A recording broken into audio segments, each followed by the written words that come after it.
السلام عليكم ورحمة الله وبركاته. wuxuu ahaa ciyaalnimadiisii wiil fallaaga ah.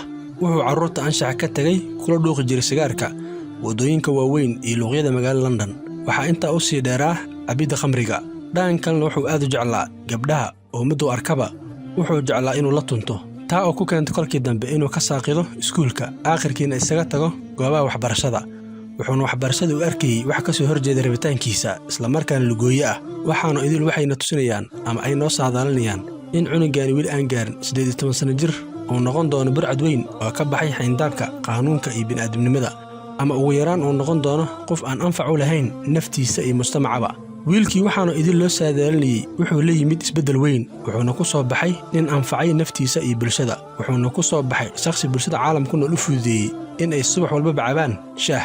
hadda wuxuu ka mid yahay ganacsatada dunida ee ka beec mushtarta caleenta shaaha. waa nin horyaal u ah maalqabeennada dalalka Hindiya iyo Ingiriiska. waa ganacsada ay khibradiisu ka dhimil qaataan ganacsatada yaryar ee caalamka ku nool ee soo koraya. haddaba ninkan ayaan jeclaystay in aan sheekada guushiisa idinla wadaago.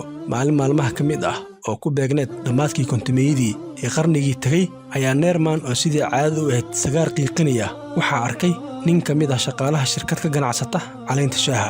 ninkii ayaa Neerman inta gacanta qabtay u geeyey agaasimaha shirkadda wuxuuna ka codsaday in wiilkan yar naftiisa badbaadiyo isla markaana shaqo siiyo.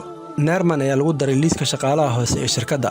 asigoo arrintan faalle ka bixinaya ayuu dhahay tani waxay ahayd nasiib isoo raadsaday, waayo shakhsi aan garanaynin ayaa inta gacanta isoo qabtay igu wareejiyey agaasimo aan weligii arkin. maamulihiin wuxuu ugu daray liiska shaqaalihiisa. ma uusan ahayn Neerman nin faqiir ah oo waxaa dhalay aabba ganacsada ah isla markaana haysto xoolo badan, laakiin wiilkiisa u diiday inuu siiyo lacag uu ku tunto. markii uu aabbaha arkay wiilkiisa oo shaqaale ah isla markaana si karti leh u xamaalanaya wuu farxay. wuxuuna bilaabay inuu dhiirigeliyo. wuxuuna garab ku siiyey inuu samaysto shirkad yar oo ka ganacsata caleenta shaaha, taa oo caleenta shaaha ka soo iibisa beeraha caleenta shaaha ee ku yaalla dalweynaha Hindiya, gaar ahaan Kolkata, isla markaana keento suuqyada Ingiriiska iyo Ireland. Neerman ayaa jeclaystay inuu horumariyo ganacsigiisa yar. wuxuuna go'aan buuxa ku gaaray inuu gato mid ka mid ah beeraha soo saara caleenta shaaha ee ku yaalla dalkiisa hooye ee Hindiya, gaar ahaan wilaayada Assam ee dhacda waqooyi bari ee Hindiya. Neerman ayaa faalle ka bixiyey qaabka uu ku iibsaday beerta. wuxuuna dhahay ma aanan haysanin lacag igu filan. waxaan dhex jiifay mid ka mid ah dhismayaasha ku dhex yaalla beerta ee loogu talagalay inay jiiftaan shaqaalaha ama lagu kaydiyo waxyaabaha ay soo saarto beerta. waxaana inta badan ka fakarayay farqiga weyn ee u dhexeeya caleenta shaaha ee dunida laga isticmaalo. dhankan waxaan ogaa in caleenta shaaha ee ka baxda beeraha wilaayada Assam ee dalkeeda hooye ee Hindiya inay tahay mid aad u fiican oo dunida aad looga jecel yahay. sidaas daraaddeed waxaan isdhahay haddii aad milkiso mid ka mid ah beeraha caleenta shaaha ee ku yaalla wilaayadana Assam, waa hubaal inaan xaqiiji doono guul mugle isla markaana suuqa caleenta shaaha ee caalamka qayb weyn ka qabsan doono. Neerman ayaa ahaa nin aad u kala yaqaana noocyada caleenta shaaha iyo tayadeeda. wuxuuna ahaa nin dhedhemis yar ku kala saaraya noocyada caleenta shaaha. markii uu dhedhemiyo mid ka mid ah caleenta shaaha wuxuu hore ka sheegayey dalka ay caleentaani ka timid, taa oo yaab iyo amakaa ku ridi jirtay dadka ka iibsada Neerman caleenta shaaha.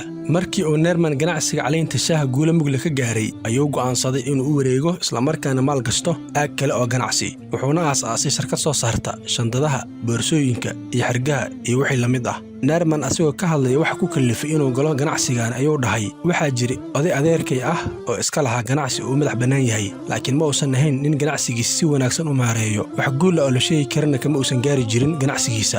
xaalkiisa wuxuu ahaa jugjug meeshaada joog. Neerman ayaa dhahay waxaan dhibsaday maamul xumada adeerkay ee dhan ganacsiga. sidaas daraad waxaan go'aansaday in aan abuuro shirkad ganacsi oo wax ku ool ah isla markaan aan u maareeyo si harsare ah. inta aan tilaabo qaadin waxaan fikradeyda u soo bandhigay aabbahay oo ahaa nin khabiir ku ah umuuraha ganacsiga, waana uu soo dhoweeyey hindisahayda. maalmo kadib waxaan ku dhaqaaqay aas-aasidda shirkad aan magac ugu dhigay Satya Group, taa oo muddo gaaban ku kortay isla markaana ku ballaaratay. waxayna shirkaddaani ka koobneed qaybo badan, waxaana ka mid ahaa bangiyo, guryo iyo ganacsiyo kale. inkastoo Neerman galay majaal ganacsi oo ka baxsan caleenta shaaha, haddana mar kasta ma hilmaamin faa'iidada ay leedahay ka ganacsiga caleenta shaaha. Neerman walaalkii ka yar ayaa sanadkii 2000 go'aansaday inuu samaysto shirkad ka ganacsata caleenta shaaha. dhankan waxay qoyska Satya ogsoon yihiin in Neerman suuqa caleenta shaaha macaamiil badan ka garanayo. sidaa daraaddeed waxay ka codsadeen inuu walaalkii ka yar garab siiyo. Neerman ayaa taageeray mashruuca ganacsi ee walaalkii oo wuxuu dib ugu laabtay ka ganacsiga caleenta shaaha. waxayna magac ka dhigteen New by Tea, laakiin nasiib darro maalmihii ugu horreeyey ganacsigooda waxaa soo wajahay dhibaato oo wax badan ayay khasaareen, taa oo Neerman ku keentay kolkii dambe inuu isaga tago shirkadda. laakiin xaaskiisa Shaytar Devi ayaa ku qancisay Neerman inuusan ka tagin shirkadda.